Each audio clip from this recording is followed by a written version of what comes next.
முதுகலை தொல்லியல் பட்டப்படிப்பில் சேர்வதற்கான கல்வி தகுதியில் தமிழையும் சேர்க்க வேண்டும் என்று பிரதமருக்கு எழுதிய கடிதத்தில் முதலமைச்சர் எடப்பாடி பழனிசாமி வலியுறுத்தியுள்ளார்.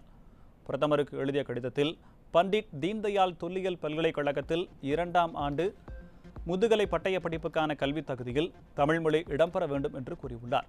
தொல்லியல் நிறுவனம் வெளியிட்டுள்ள அறிவிப்பாணையில் குறைந்தபட்ச கல்வி தகுதியாக செம்மொழி அந்தஸ்து பெற்ற சமஸ்கிருதம், பாலி, பிராகிருதம், அரபி அல்லது பெர்ஷியன் போன்றவை இடம்பெற்றிருப்பதை அவர் சுட்டிக்காட்டியுள்ளார். கடந்த 2005ஆம் ஆண்டு செம்மொழி அந்தஸ்து பெற்ற சமஸ்கிருதம் அறிவிப்பாணையில் இடம்பெற்றுள்ள போது 2004ஆம் ஆண்டே செம்மொழியாக அங்கீகரிக்கப்பட்ட தமிழ் புறக்கணிக்கப்பட்டுள்ளது வேதனை அளிப்பதாக முதலமைச்சர் தெரிவித்துள்ளார்.